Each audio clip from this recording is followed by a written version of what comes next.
I think as many of you already know, but we will still give you some brief background as to the purpose of the competition. There are many different modern grid challenges that we are now facing. The purpose of this competition is to bring forward modern grid software for a modern grid to accommodate emerging technologies. There's a lot of new challenges coming forward. Challenge 1 is only the start of what we anticipate to be a series of challenges. We will be, of course, focusing today on that challenge 1, but we do want to emphasize there are other challenges that are also on our radar, from the increased variability and stochasticity that comes from intermittent renewable resources, as well as distributed energy resources, different challenges associated to stability and the dynamics of the system relative from what it has been to what it will be with the changes coming in the grid. There are also different structural changes for us to deal with in terms of the number of assets and the management of those assets, whether it should be centralized, decentralized, where should it be decentralized. Other things coming forward as well in terms of, for instance, power flow controllers handling the complexity of that power flow problem, which is, of course, as you know, the topic of challenge 1, and then, of course, also other topics like storage and responsive demand. So this competition and these series of challenges is meant to therefore lead to breakthrough technologies and initiate the overhaul of a lot of the legacy management systems that are out there today by providing a transparent evaluation of these innovative approaches. That last piece is one very important part of this competition, which we are pushing very hard to achieve, which is to bring together this community, those on the phone and beyond, in terms of providing a very clear and transparent evaluation of the technologies, where we are, who has the best approaches, who does not, and also bringing some of the older players as well as some of the newer ideas so that we can get that fair comparison. All right. A bit more in terms of the broader efforts of the competition. Of course, we have relied primarily on deterministic approaches. This is needing to change in terms of, the changes in the type of resources that are coming forward. We foresee changes coming forward in terms of stochastics and the uncertainty model growing substantially. Okay. One other comment, please make sure that you are muted. Thousands of assets is what we generally handle in terms of our management today. We've already seen changes associated to that in terms of in the market structures, virtual bidders.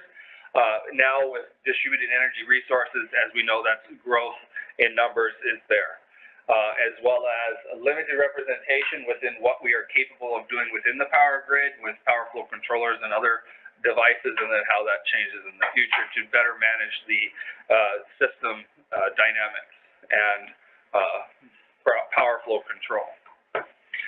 So in terms of challenge 1, then, we move on to this figure that then describes a lot of what you probably know in terms of what happens with grid planning to operational planning to real-time analysis.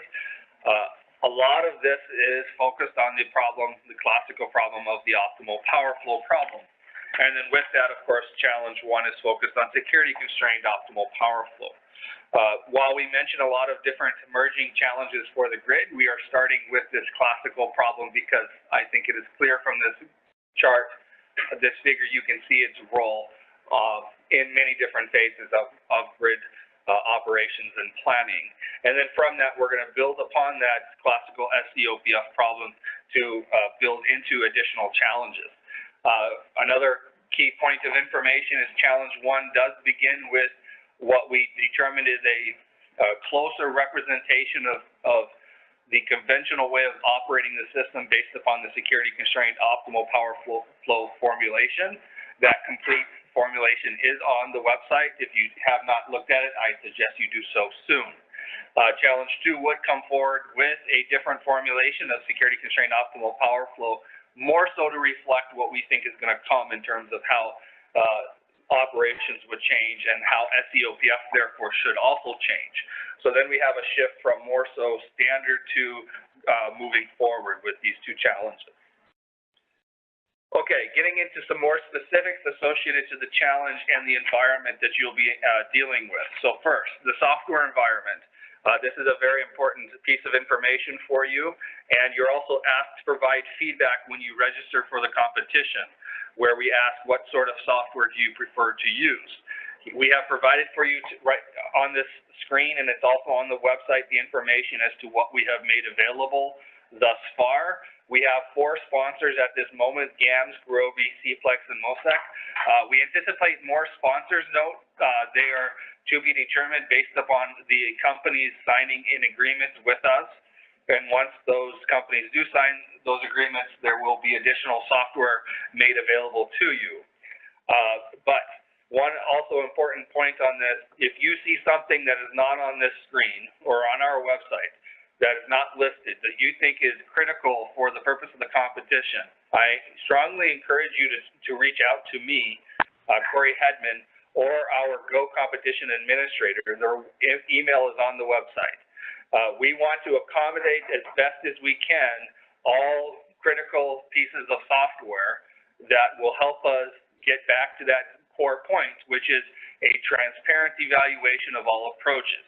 This is very important, so do not take it lightly. You think that there's something critical missing, make your case, email us. And we will do our best to accommodate all requests, okay?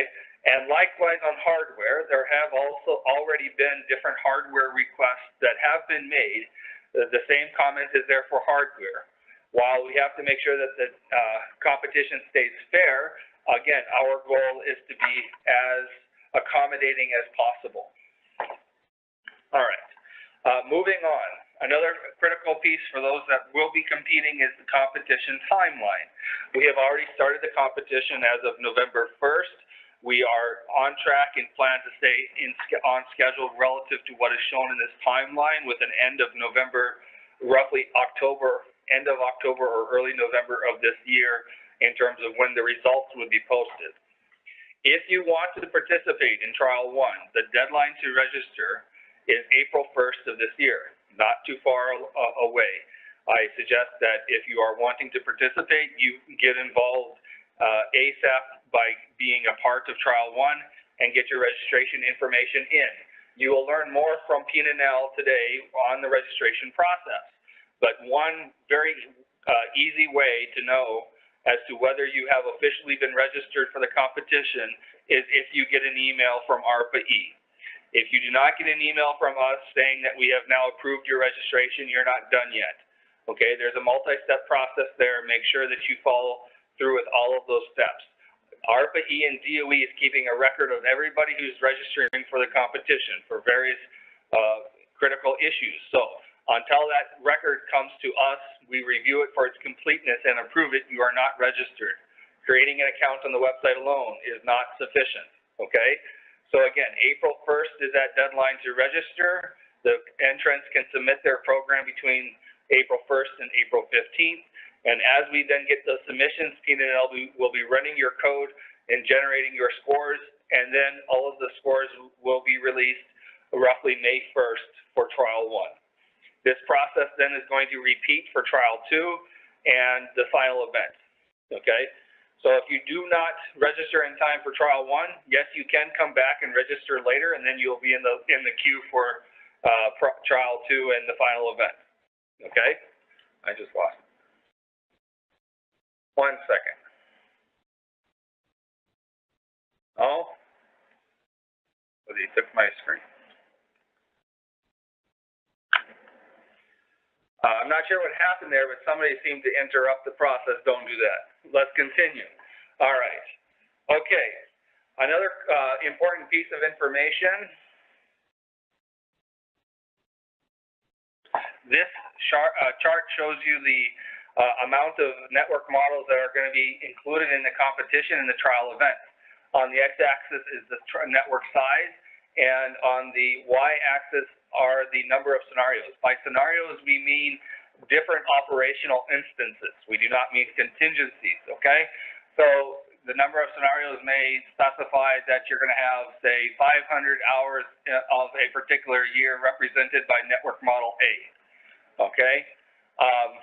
And then the number of contingencies, it's not shown in this chart, but the number of contingencies grows with the network size growth. The importance that we're wanting to make here for you is that there are already released data sets on the website, what we call original data set release 1 and 2, that you can play with to start to learn how you are doing. And then there will be trial 1 data sets. Trial 1 data sets are not going to be released in advance of trial 1, of course, to not allow for cheating in advance, but they will be released after the end of trial 1. Likewise, at the end of trial 2, those data sets will be released, and at the end of the final events, those data sets will also be released. However, you will note that the growth in the network size, there is a growth in the network size as we get closer to the final event. Our goal with this competition is to have the final event be dominated by realistically sized systems and the number of contingencies. What does that mean? Well, at the very least, I would target a system like ERCOT of, say, 3,000 buses and a few thousand contingencies. And at the larger end, you can think of the largest market player that we have in the United States, like a PJM or a MISO, but even to the size of an interconnection, like WEC or the Eastern Interconnection. We expect probably far less systems of the size of an entire interconnection, but we do expect to have a significant number of cases that are of the size of a PJM. So we're talking at least on the order of roughly 10,000 buses and a number of 5,000 or more contingencies. Okay, and for clarity, these are all bus branch network models. They're not bus breakers. All right. So what complexity you're seeing right now that is released on the website is not going to be the complexity of trial 1, and the complexity will grow from trial 1 to the final event. So be prepared for that. Okay. All right. Then associated to scoring and judging, we have 4 divisions. This is already posted also on the website. Amongst these 4 divisions, when you place in the top 10, if you are prize eligible for money, if you place in the top 10 of any of these 4 divisions, you get $100,000. Okay, if you place in all 4 divisions, all of them in the top 10, you will walk away with $400,000. Now the breakdown of the divisions is shown there in terms of the lowest cost versus performance profiles. That dictates how we will be ranking the entrants. More information on those is posted on the website. And then there are 2 different time limits. We are targeting a real-time application versus an offline application. The intent there is to say we want to know who has the best algorithm for short-term when you have a short time limit for your application, but you may know significant information associated to your system. So I'm running this algorithm in real time versus an offline type of reliability assessment or planning study that you may conduct where you're not so sensitive on time, but you don't have as much information. And with that, I would again point out, so the real-time applications are going to come with an incumbent solution that you will be given inside of the input files.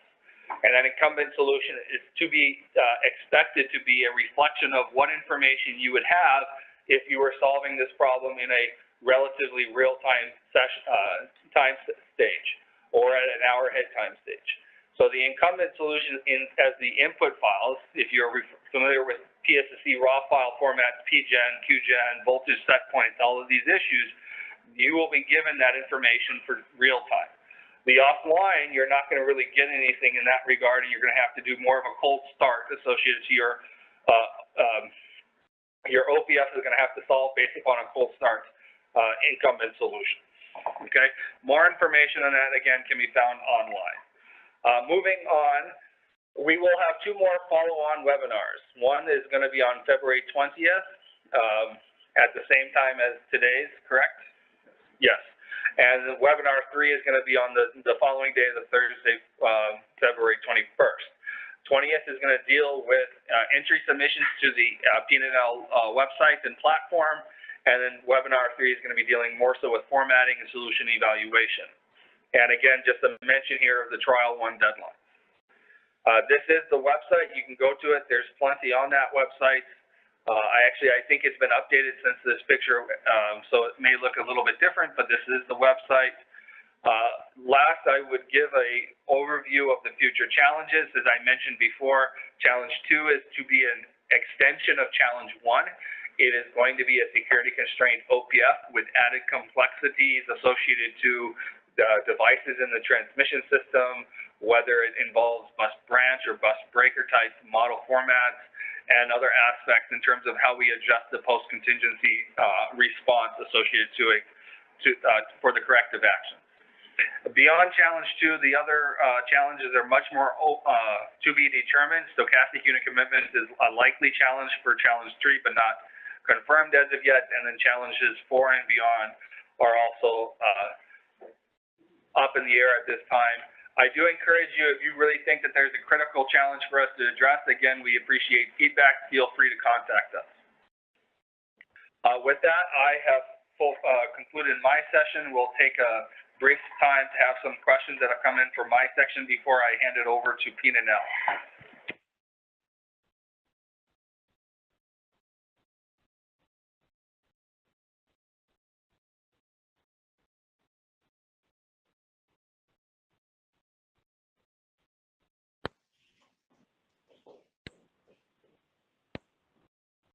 All right, so there was a question on slide 6 that the number of how many scenarios are provided associated to these different network sizes is not actually explicitly given.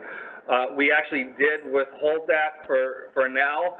It's more so supposed to be a relative comparison for you at this point in terms of you know, across the sizes of the systems and for what challenges.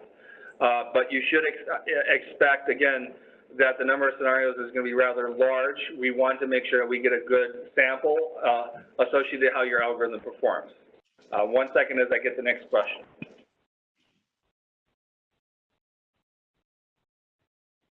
All right, so with that, actually, I think that we're good for questions for the introduction. I'm going to be handing it off now to PNNL, the Go competition administrator, and they're going to walk us through the registration process. I'm going to repeat again the 2 messages I had at the beginning. This is a recorded webinar. It will be posted later on. And as you have questions, please send them off to the entity listed in the webinar, listed as ARPA-E host. We are taking down those questions, and we will have more questions answered at the end of this session. Thank you.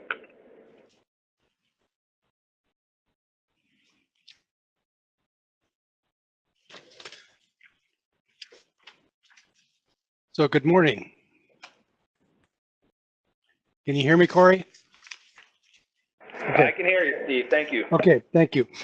This is PNNL, which is short for Pacific Northwest National Laboratory. I am Steve Elbert, and I'm being assisted today by Olga Kushar.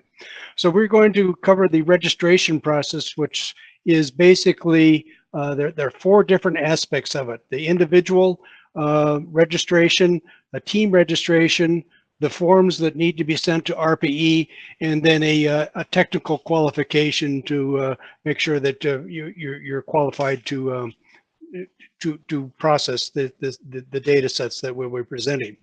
So we'll start with the registration. Up in the upper right-hand corner, you see login and register. If you already have an account, you just click login. But to create an account, you click on register.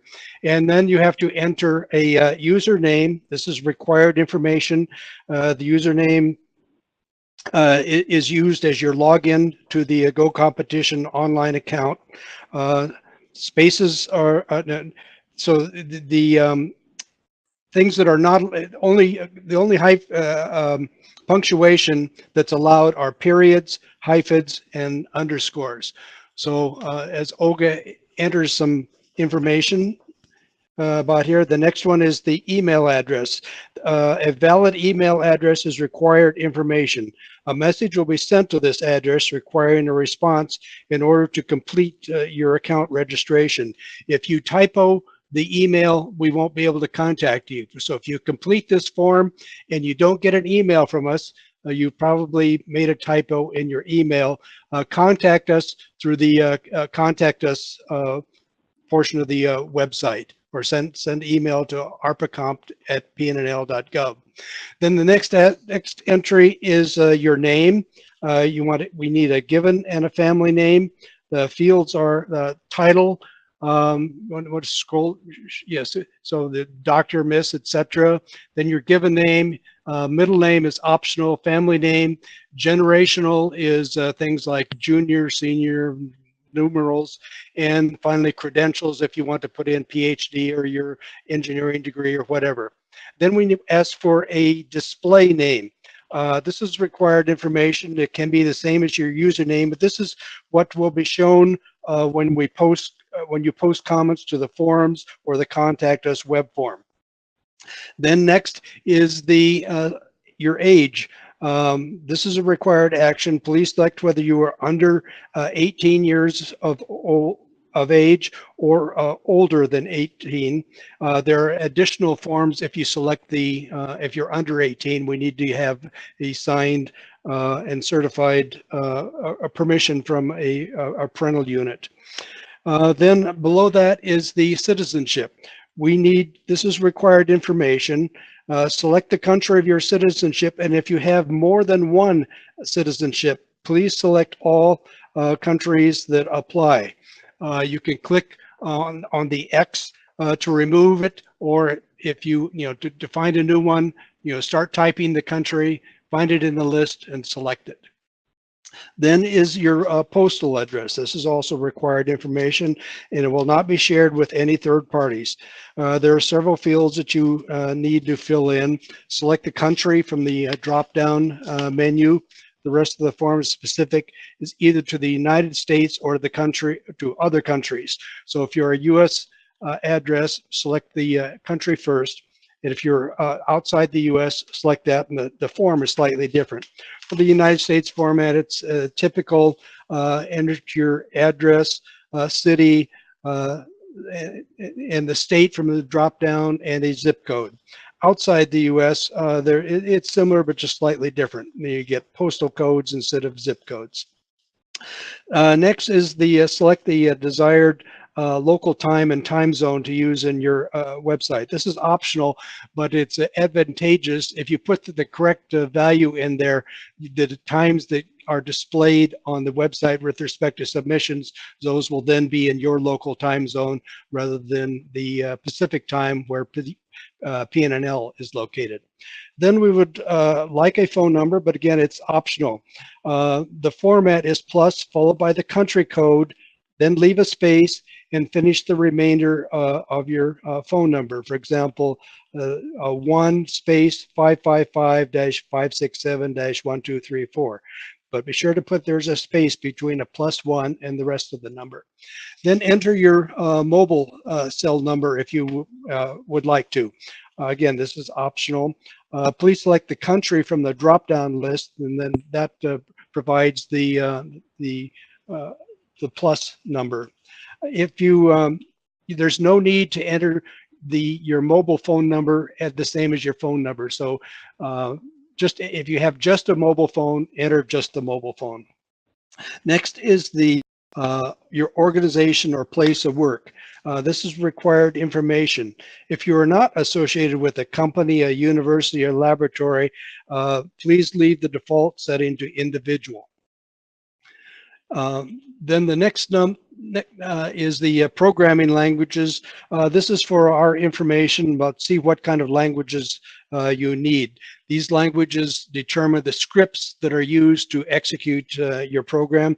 And you also, in addition to languages, if you would put in solver libraries that you are particularly interested in, such as Groby, Cplex, Mosic. If there's specific libraries that you would want to see, put that information here. Then finally is the accept the terms and conditions. You have to click on this box in order to make your registration complete. And finally, click on the CAPTCHA thing, I'm not a robot, to help us filter out spammers. And then create a new account. Now, when you click the new account, you will get a email saying that your account is under consideration. And while it's under consideration, you can't really do anything. So when we get we see that you've registered, we go in and select it and determine if you're a real user or a spammer or not, and make you active. And as I do that, save that. Now, this is the email that you get when you first submit the form. Now that I've approved it, you should get another one with a link in it. And this is how we come, when you respond to this link, this is how we know that you have a valid email and you're hearing from us. And you have to click on this link to complete the registration process. And at this point is where you set you're given a temporary password as you come into this, and as you click the login, you will be asked for your permanent password. Now, note in here also that this is where you can set, if you click the, so here we get the password in there twice. You can edit anything on the screen at this point. And if later on, and you want to save that. And now next time let's log out. Should we log out and log back in?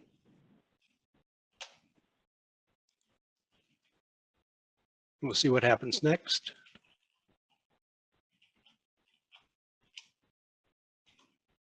Note that at this point, back up just a minute there, Olga. I wanted to point out when you click on log out,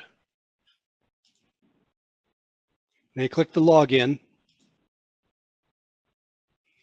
and yeah, go to, and then log in. Oh, wait. All right, here at this point, you can see that there's a request new password. If you forget your password, this is the point where you can click it to get a new password. So you've got create a new account, log in, and request a new password. So now we're going to forward with login.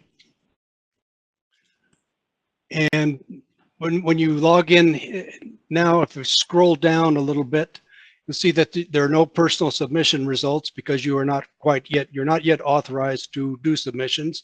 You have something about your available forms. You're going to, when we come back to the ARPA-E stuff, this is where you generate your ARPA-E form. Up at the top, we have the edit. If you need to change some of your information, that's where you can click, and you can also change. You can change. That's where you would go to change your password, and any of the other information that you may want to change. Going back to, so now you are completely registered, but this is just an individual registration. We've got a ways to go before you're all ready. So the next thing we're going to do is talk about the team registration. So now you notice that on your page there's a blue button called labeled Create Team. There are a number of things that you need to do before you can create a team. One is to get all your team members, get them registered, and then decide who the team leader is, and only the team leader should do the create team. We don't want everybody on the team doing this, just the team leader. And before you do that, you need a GitHub account. Now, I'm not going to go through the GitHub account. You can go to GitHub and find out how to do that, but you do need a valid GitHub account. So when you click on the create team, you create a team name, and you need the GitHub username. Now, the GitHub username, we've had a number of people creating teams that have either misspelled or changed the case, or introduced underscores. This needs to be an exact copy of your GitHub, because this information is used to create an SSH key. And if you don't have the exact match to the GitHub, the SSH key will be wrong. Or if you mistype the GitHub account, you won't be able to create. We won't know how to first we look up to see if the GitHub account exists, and then we create the SSH key. If you mistype the name, we can't find it, and you won't get a SSH key. If if there's just a slight difference, maybe you've changed the case or something, the GitHub name we can find, but when we create the SSH key, it won't match. So then once you've got the team name and the GitHub account, now you select your team members, and you can go through the list, type your team members and add them. And if you get the wrong person, you can take them off by just clicking on the X. Then you want to tell us whether you're seeking prize money or not. Most people will say yes. And then you can also tell us whether or not you want your name to appear on the leaderboards, in case you want to be anonymous and not post your scores. Now, if you are funded proposal team, this is not an option. You have to, you can't be anonymous. And then you need to also tell us if your team is one of the ARPA-E challenge teams. And here's also a place for additional software request. And I believe, so we're neither one of those. Going down and we click save. And at this point, you've created an account, but your team is still pending approval.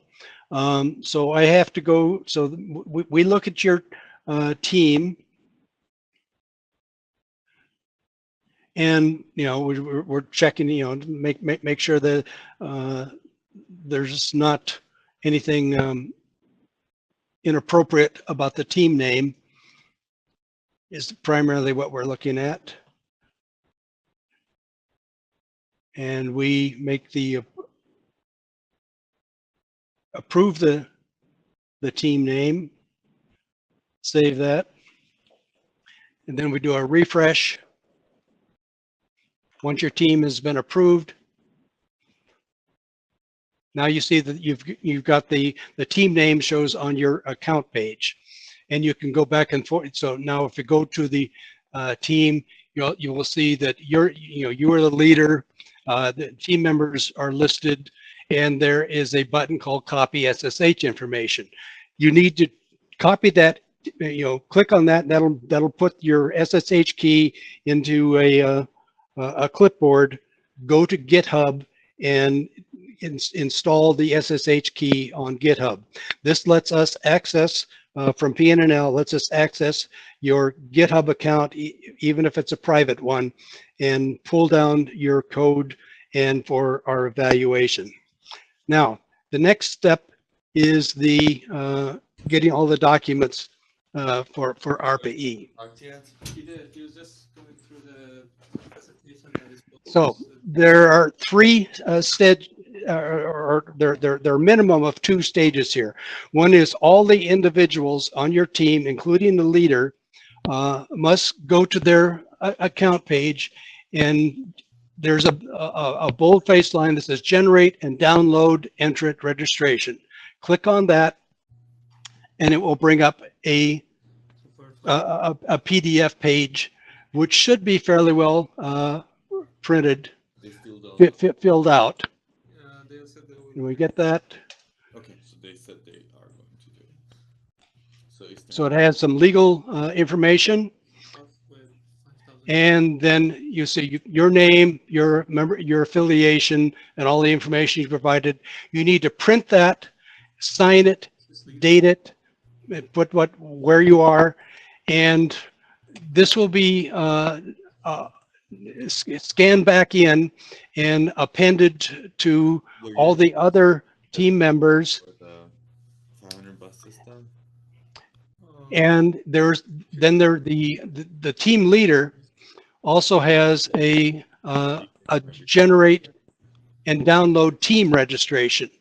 So you click on that, and you should get a document that has the Also, Sandbox doesn't have No. the team information, some legal information, it doesn't also. followed by information about the team.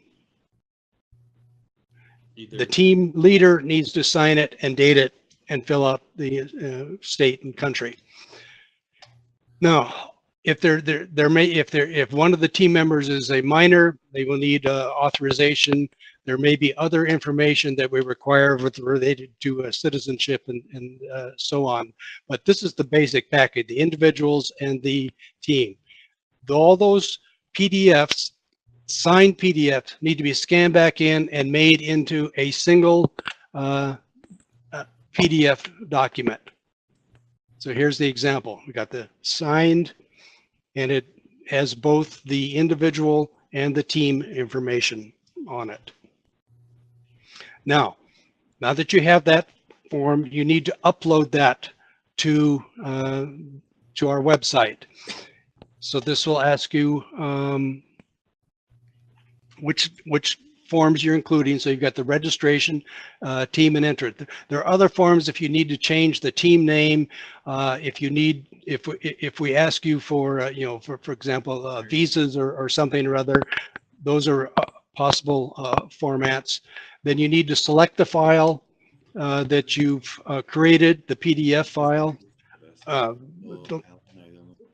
Don't think we have that.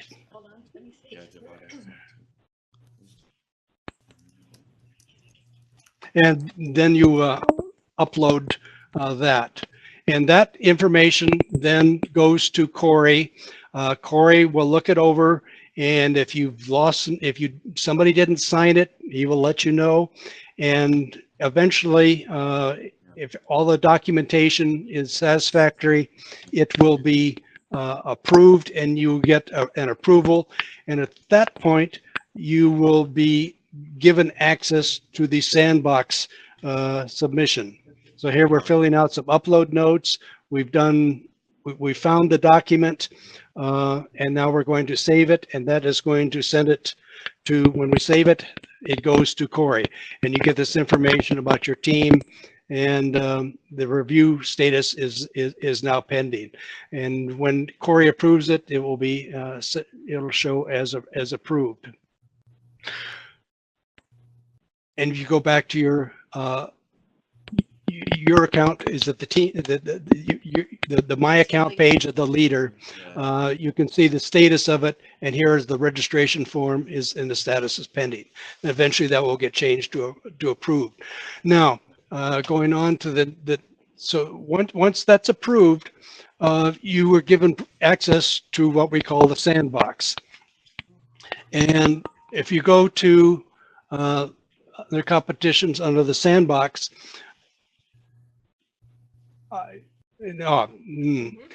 we just a minute, we need to approve this.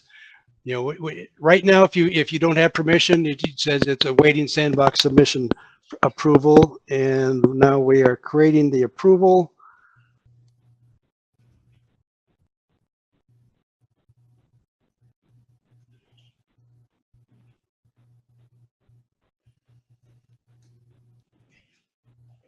Refresh. Now you see a submit button. When you click on the submit button, you can create a submission to our sandbox testing facility. You can fill in a submission. These are basically notes. Tell us what the repository name is, the branch. You need to tell us which language script you're using, and you also need to select a data set. The thing you should do first is this challenge 1 IEEE 14 single scenario. This is a small trivial case. Now for the Regular Challenge 1 submissions, it automatically goes to all 4 divisions. But for the Challenge 1, I'm sorry, for the sandbox, it just goes to Division 1. The purpose of this is to see that if you can generate, so we can read in your code, run it, you generate the 2 solution files, the base case and the contingency cases. If we can read the solution file and you don't have, it's valid and you don't have feasibility violations, then you are approved to go to the next level, to the Challenge 1 submission. Hmm? So then yeah, I didn't fill in the. Oh, then once you think you have a valid submission, on the team page, you will see a request for access to Challenge 1.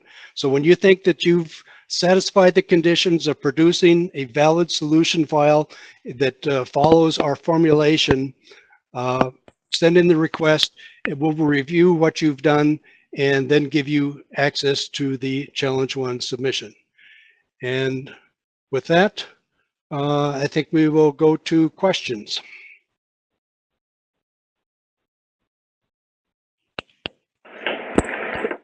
Okay, thanks, Steve. We're going to be taking control back to the ARPA-E team and start going over questions. We have been writing up them as best as we can. You're going to be seeing them on our screen, but we may not have everything written up, but we will begin to go over those questions. Give me 1 second.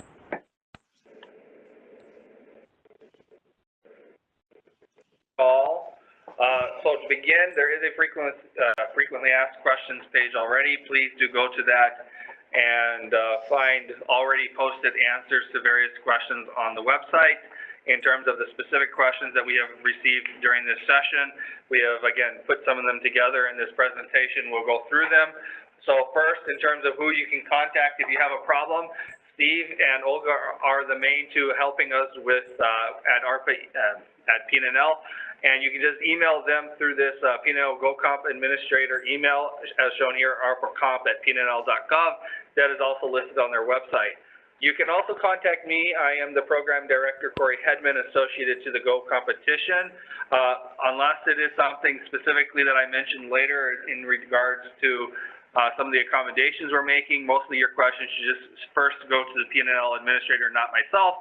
And if it then involves me, they'll forward it to me. But there are times that it needs to come to me directly.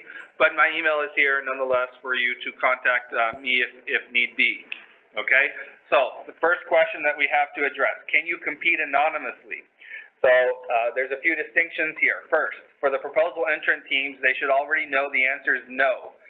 Those are the teams that we are paying for them to compete. They apply to the prior FOA from ARPA-E and they have a contract with us, so they cannot be anonymous. If you are an open entrant team, yes, you can be anonymous on our leaderboard, but the registration form you submit to us must include your all of your actual private information that is required. You cannot give false information. You cannot use an alias for your name. The information on the registration form must be the actual information. Otherwise, you would be disqualified from competing, or we will not approve your request. If you want to be anonymous, you will not be eligible for prize money. Okay? But if you are anonymous and you do compete, any of that private information that then the Department of Energy saves will not be released whatsoever. So you would then just be anonymous on the leaderboard. It would have some sort of alias for you that we create listed on the board, and we'll notify you of that. So the board will not have that information, but we still nonetheless require everybody who is participating in some fashion to provide their information to us as required in that registration form. And there is on the registration form a box that asks this question: do you wish to be anonymous? Moving on, I've registered, and why is there a delay in my approval? So the registration process is not the simplest. Steve just went through it, but if there are any delays, you can contact us if you're concerned. It also has to go through an ARPA-E internal review process. So I have to go through, or somebody else that we designate has to go through your registration form and confirm that everything is required and you meet the eligibility requirements as specified that you've requested on your form. And your registration process is only complete once you basically get the approval from ARPA-E that we have recognized your team as an entrant, we have saved your information, and now you're eligible to compete. So you're not done until you get that. If you are concerned, again, though, contact the Go Competition Administrator, PNNL, and inquire. But do give us some time to review the applications. It does take some effort, okay? Our team members are individually registered. Is that enough? The answer is no. My first response is come back to this webinar to get the instructions from Steve and PNNL in terms of how to register. If you're finding difficulty registering, yes, again, contact the Go Competition Administrator, PNNL. And again, a message that you're not approved officially until basically you get that approval message from ARPA-E specifying that you have been registered under our approval process and we have your form. Next question. I've registered and now my team is changing. What do I do? The website has the entrant form for your official first registration process. Then there is a change of entrant form. The change of entrant form is when you need to add or delete or modify some status of a member, or there's some other change you want to make. Maybe you were first anonymous, but now you're confident that you want to be shown on the leaderboard. You can make that request of a change. So maybe you participated as anonymous in trial 1, and then you're more so confident to go forward in trial 2, and now you don't want to be anonymous anymore. That is fine. That is another changes you can make. Those changes are to be done through that change of entrant form and then submission through the website.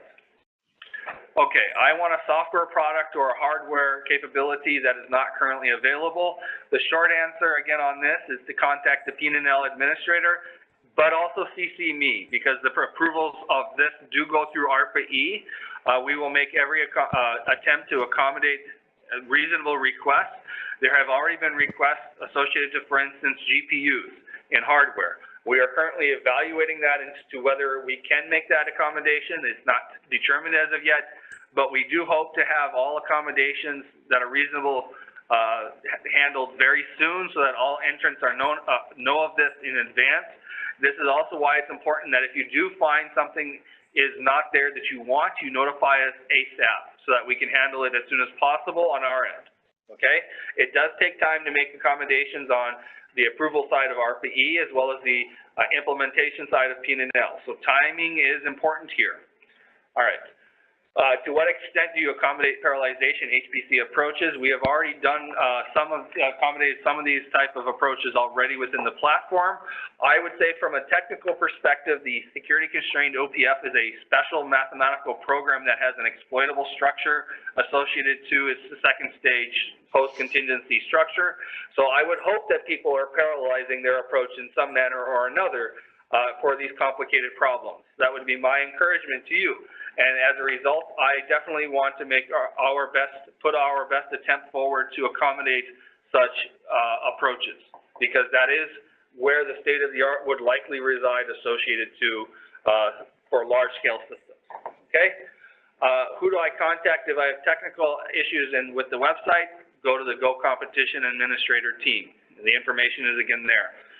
More questions. Can I join late or miss one of these trials and still participate in the final event? Absolutely. So each trial event has a deadline for registration. Once you officially register for the Go Competition Challenge 1, you're going to be registered and eligible for all trial events and the final event going forward. You don't have to re-register, but you should be submitting your algorithm again. But if you miss trial 1, you can still come in before trial 2 and register and then compete in trial 2. So I actually answered this question, do I have to register for each event? No, you register once, and that's it. However, do I resubmit my code for each trial event and the final event? Yes. So for each trial event, you're going to hand over the code during that window we talked about in the timeline. PNNL will then run what you submit for that event and not take your prior submission. Of course, I would anticipate people making adjustments to their approaches as time goes on, and that's the reason why we have trial events. So I expect that to be the case. All right, do I have to list my citizenship? Okay, so this is very important. If you do not list all citizenships that you have, you could become ineligible, and that could hurt you at the end, okay? So if you're having dual citizenships, you need to list everything. That is a requirement by the Department of Energy, and if it's determined that you have not done that, that would make your team ineligible. So please list your citizenships, list all of them for each team member, okay? How can I access the leaderboards? So as of right now on the website, the leaderboards are not shown as of yet because people haven't come forward and participated as of yet on the leaderboards. There seems to be some weight there with the entrants. I would encourage you to not be bashful and wait on the side. Please move forward and start testing your algorithms, guys.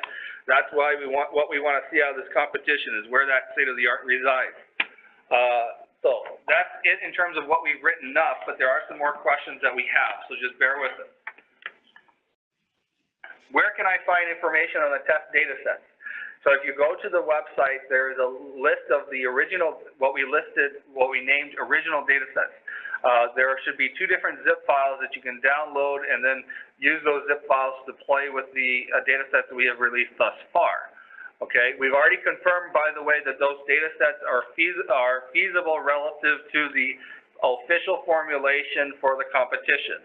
All of the data sets that we're going through to be used for this competition are going through a very rigorous process on the PNNL and ARPA-E end, along with people who we've hired to assist us to make sure that those data sets are realistic as much as possible. So you should already be able to access the original data sets. After trial 1, you'll be able to access the trial 1 data sets.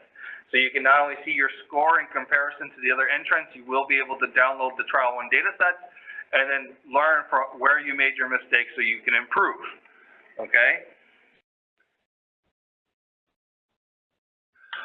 Information about the formatting can be found on the website in the formulation document. Formulation document has a lot of information in terms of how we've structured the data for the data sets. So go to that formulation document. It's a very long PDF. It's a bit tedious to go through, but that's the complexity that comes with this problem.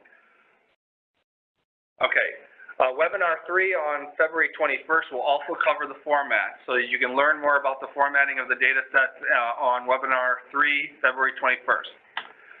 Data sets used in trial 1 will be available after the trial 1 results are posted.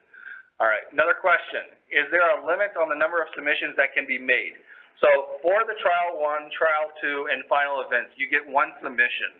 During that submission window, you go to the website, you give your program code over, and that's it. Okay, so you only get 1 submission for trial 1, trial 2, and the final event. However, for 1 submission for each event. So you submit it once for trial 1, you can update it, submit it something else for trial 2, as I said before, we expect that, and then likewise for the final event. However, outside of the trial 1, trial 2, and final event, the website allows you to interact with the previously publicly posted data sets such that you can test your algorithm. And for that, as of right now, there is no limitation on how many submissions you make. We reserve the right to limit submissions later on for the interactive leaderboard session outside of the trial events and final events if the computing capabilities come into play in terms of PNNL side. But basically, there is no limitation at this point. Next question. Clarification on the original data sets. The original data sets are available for download and algorithmic development on the website under competition challenge 1. That's where you can find them. So you go to competitions, you go to challenge 1, that's where you can find them. Okay, so then we have a question for PNNL. Where do we copy the SSH information in GitHub? So Steve, if you can answer that. Yes, if you go to, let me see here. Here, let me share my screen here again. Share screen. So where do we put, So- where does it go? Where's, no. Where's the, how does the instructions for doing it?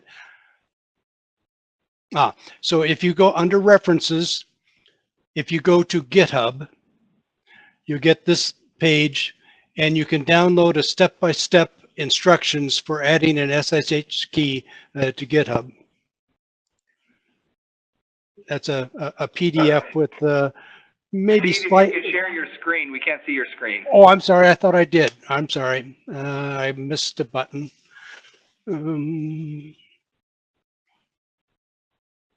Yes, you're good, Steve. Okay. So if you go to on the top panel references, there's all kinds of information about, just getting started, the solvers, the language, the platform. If you go to GitHub, you tell you a little bit about that.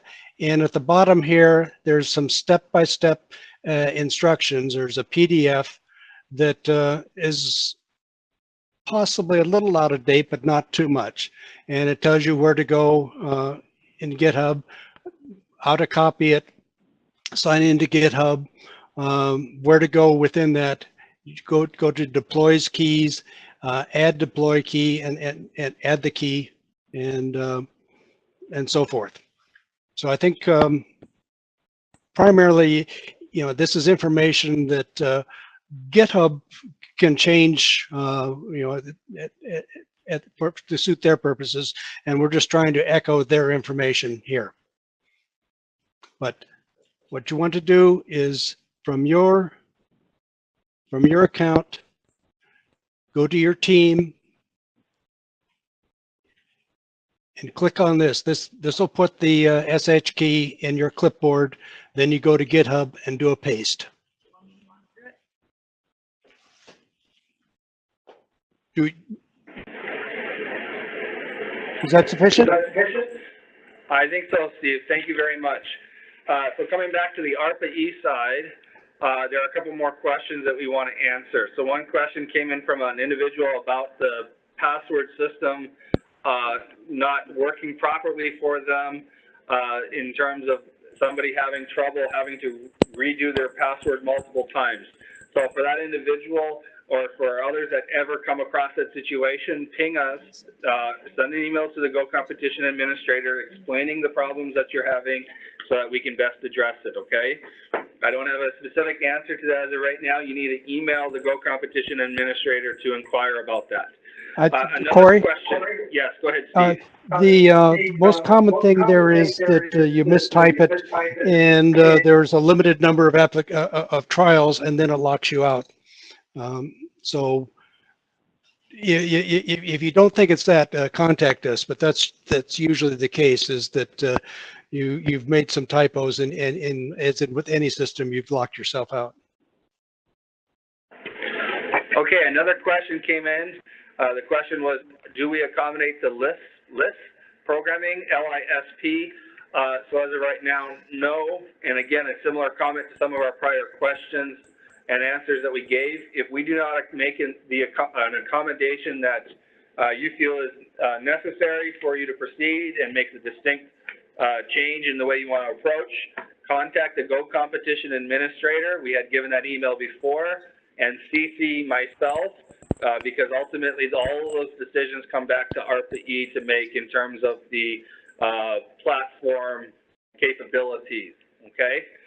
With that, I think those are all of the questions we have received. If there was anything that we did miss, same statement as I just said, please feel free to contact us. For this competition to be successful, we want it to be as accommodating as we can. And that goes from software, hardware, registration process. We'll close with another final just reminder. The next webinars that we will have will be on February 20th on Wednesday and February 21st on Thursday. Just as is the case with this webinar, those will be recorded and posted on the website afterwards as well. With that, thank you everybody for participating. We hope to have helped your issues with this, and we look forward to having you compete. Thank you very much.